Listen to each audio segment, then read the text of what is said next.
semuanya. Assalamualaikum warahmatullahi wabarakatuh. Jumpa lagi di channel Serambi Ilmu. Belajar mudah, menyenangkan, dan pastinya seru. Jangan lupa subscribe, like, dan share video ini.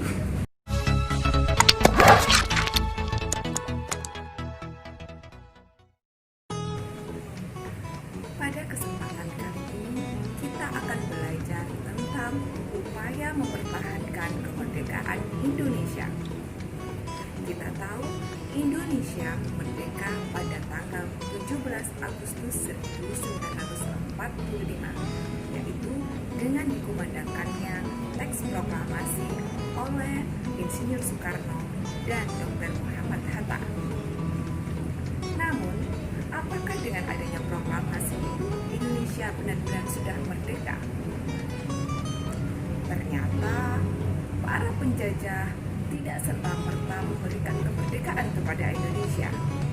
Para penjajah terus berusaha untuk menjadikan Indonesia sebagai negeri jajahannya.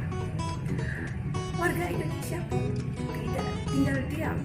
Mereka terus berusaha untuk mempertahankan kemerdekaan ini dengan berbagai upaya. Seperti apakah upaya-upaya yang dilakukan oleh bangsa Indonesia untuk mempertahankan kemerdekaan ini? Yuk kita simak penjelasan berikut ini.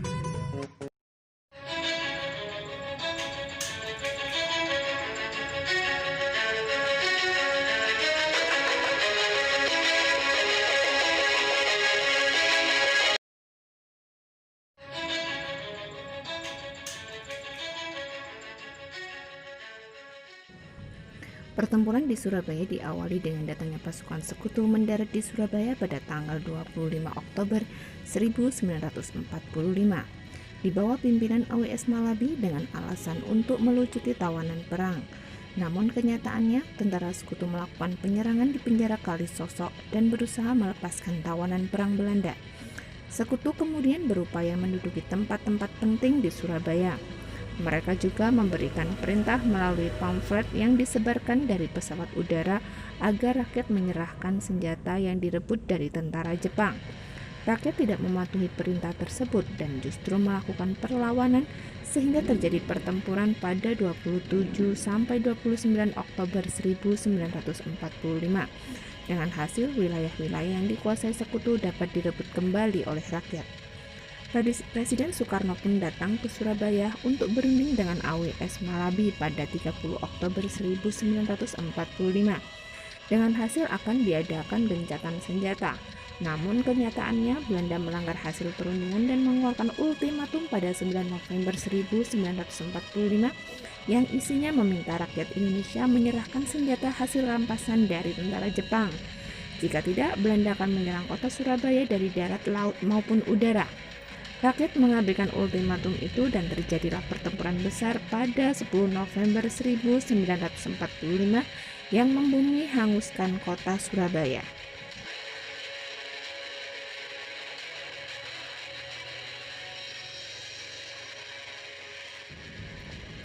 Setelah berita mengenai proklamasi kemerdekaan Indonesia sampai di kota Bandung, rakyat perlahan-lahan berupaya mengambil alih kantor pemerintahan di Bandung dari tangan sekutu. Awalnya sekutu berhasil menguasai Bandung bagian utara setelah mendapat perlawanan dari TKR, Tentara Keamanan Rakyat, yang kemudian berubah nama menjadi TRI, melalui ultimatum pertama yang dikeluarkan pada 21 November 1945. Pada 23 Maret 1946, sekutu mengeluarkan ultimatum kedua untuk mengosongkan Bandung bagian selatan. TRI berunding bersama rakyat dan menyetujui untuk mengosongkan Bandung bagian selatan demi menghindari pertumpahan darah. Namun, mereka tidak ingin sekutu dapat menguasai Bandung bagian selatan secara utuh. Maka sebelum meninggalkan Bandung bagian selatan, TRI bersama rakyat membumi hanguskan kota Bandung bagian selatan. Karena itulah peristiwa tersebut dikenal nama Bandung Lautan Api.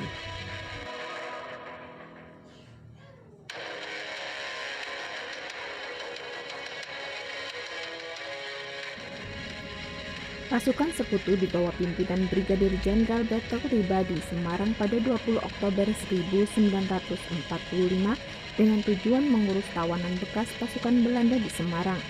Tawanan ini ternyata dibebaskan dan dipersenjatai sehingga menyebabkan rakyat marah. Akibatnya pada 26 Oktober 1945 terjadilah pertempuran antara PKR dan sekutu di Magelang. Terjadi pertempuran sengit pada 20 November 1945 di Ambarawa karena pasukan sekutu dikirim dari Magelang ke Ambarawa dan membom desa-desa di sekitar Ambarawa. Pada 21 November 1945 datang bantuan PKR dari Yogyakarta. Mereka mengepung Ambarawa dengan menduduki desa-desa di sekitar kota tersebut. Pada 12 Desember 1945, Jenderal Sudirman memerintahkan untuk menyerang Ambarawa dari berbagai penjuru. Kemudian terjadi pertempuran sengit selama 4 hari dari tanggal 12 sampai 15 Desember 1945. Hasilnya Indonesia berhasil memukul mundur sekutu dari Ambarawa.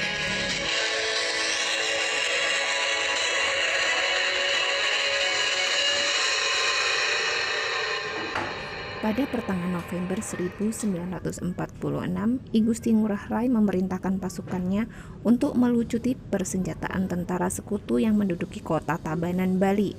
Peristiwa ini memicu kemarahan tentara sekutu. Pada 20 November 1945, sekutu mengerahkan pasukannya untuk mengisolasi Bali dan Lombok.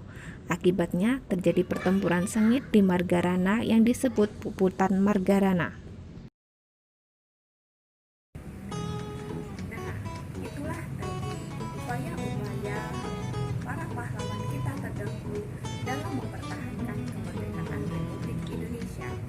Tentunya upaya-upaya yang telah dilakukan tidaklah mudah. Mereka harus banyak mengorbankan harta, benda maupun nyawa. Ya, kemudian dari upaya-upaya itu, makna apakah yang bisa kita ambil? Makna yang bisa kita ambil adalah bahwa kita sebagai warga negara Indonesia, kita wajib untuk mempertahankan kemerdekaan ini dengan menjaga persatuan dan kesatuan atau menjaga keutuhan bangsa ini. Sekian untuk video kali ini. Kita akan jumpa lagi di video-video berikutnya. Tentunya hanya Israel Ilmu, belajar mudah, menyenangkan, dan pastinya seru. Wassalamualaikum.